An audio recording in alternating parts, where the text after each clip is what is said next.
Hello students, আজকে আমরা সমাধান করব চট্টগ্রাম বোর্ড 2024-এর 7 নম্বর প্রশ্ন, অর্থাৎ স্থির তড়িৎ অধ্যায়ের প্রশ্নটা। তো এখান থেকে আমরা প্রশ্নটা যেটা দেখতে পাচ্ছি, হয়তো স্ক্রিনে ঠিকঠাক মতো দেখা যাচ্ছে না, তো প্রশ্নটা আমি বলতেছি। তো এই প্রশ্ন এখানে দুইটা আধান দেওয়া আছে, পি আর কিউ, যথাক্রমে 70 কুলম প্লাস 70 কুলম আর একটা হচ্ছে মাইনাস 30 কুলম। আর এই আধান দুইটার মধ্যবর্তী যে দূরত্ব বা ডিস্টেন্স সেটা হচ্ছে 1 মিটার। ঠিক আছে। তো এখান আমরা যেটা করব, এটার ঘ নাম্বার, অর্থাৎ এই ঘ নাম্বার নিয়ে অনেকেরই কনফিউশন থাকে, বুঝতে পারে না।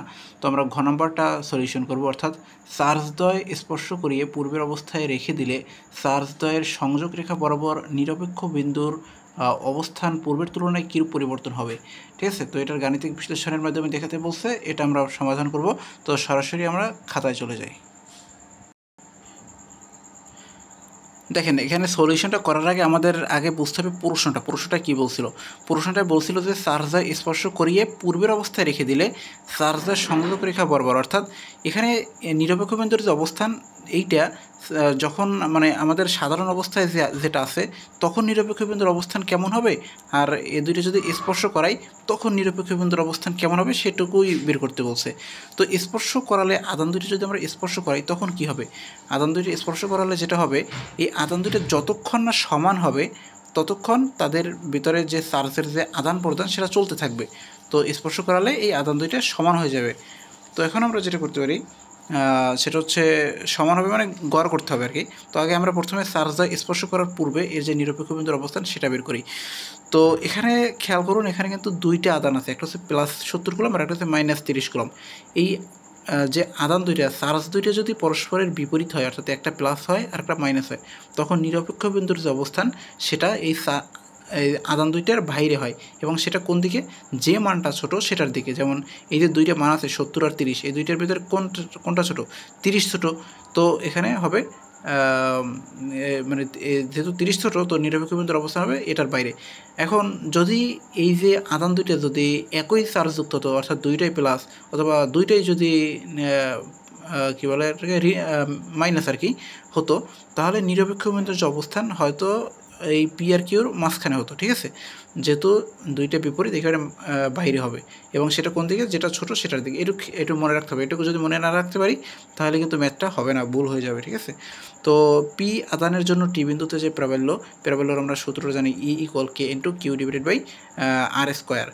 তো এখানে কিউ তো 70 কুলম, তো এখানে চার্জ দেওয়ার কিন্তু দরকার নেই, প্যারাবলের ক্ষেত্রে চার্জ দিতে হবে না, তো শুধু মানটা বসালেই হবে। আর 1 প্লাস এক্স এর হোল স্কোয়ার আর কি। এরপর কিউ আদানের জন্য একইভাবে আমরা করব, কারণ এখান থেকে তো বাইরে, তো এখান থেকে এক্স দূরত্ব, তো 70 থেকে 1 প্লাস এক্স, কিউ পি থেকে টি পর্যন্ত 1 প্লাস এক্স, আর যে কিউ থেকে টি পর্যন্ত এটা হচ্ছে শুধু এক্স, তো এখানে এক্স স্কোয়ার। এরপর দুইটাকে ইকুয়াল করে দিই, ই1 ইকুয়াল ই2। তারপর জাস্ট ক্যালকুলেশন, এখানে ক্যালকুলেশন ছাড়া আর কিছুই নাই, জাস্ট ক্যালকুলেশন করছে। তো ক্যালকুলেশন করে আমরা এক্সের একটা মান বের করছে। তো এরপর কিউ হতে 1.895 মিটার দূরে, এবং পি বিন্দু হতে এই যে 1 প্লাস এক্স আমরা যেটা ধরছিলাম, এই যে পি থেকে টি পর্যন্ত 1 প্লাস এক্স, তো সেটাই করছে এই 1.895-এর সাথে 1 যোগ করে দিয়েছে। তো 2.895 মিটার দূরে নিরপেক্ষ বিন্দুর অবস্থান হচ্ছে। আর এবার যদি আমাদের মূল কাজটা হচ্ছে স্পর্শ করার পর, দেখেন স্পর্শ করার পর আমরা আগেই বলেছি যখন স্পর্শ করাবো তখন এই চার্জ দুইটার আদান যতক্ষণ না সমান হবে ততক্ষণ তাদের ভিতর চার্জের আদান প্রদান হতে থাকবে। তো সমান কীভাবে হবে, এই দুটো যদি আমরা ঘর করে দিই তাহলেই সমান হয়ে যাবে। ঘর কীভাবে করে, Q1 plus Q2 divided by 2, অর্থাৎ যে কয়টা উপরে থাকবে সে কয়টাকে ভাগ করতে হবে, তত সংখ্যা দ্বারা ভাগ করতে হবে। যেহেতু দুইটা সংখ্যা আছে Q1 আর Q2, তো 2 দ্বারা ভাগ। তো Q1 এর মান হচ্ছে প্লাস 70 কুলম, Q2 এর মান হচ্ছে 30 কুলম।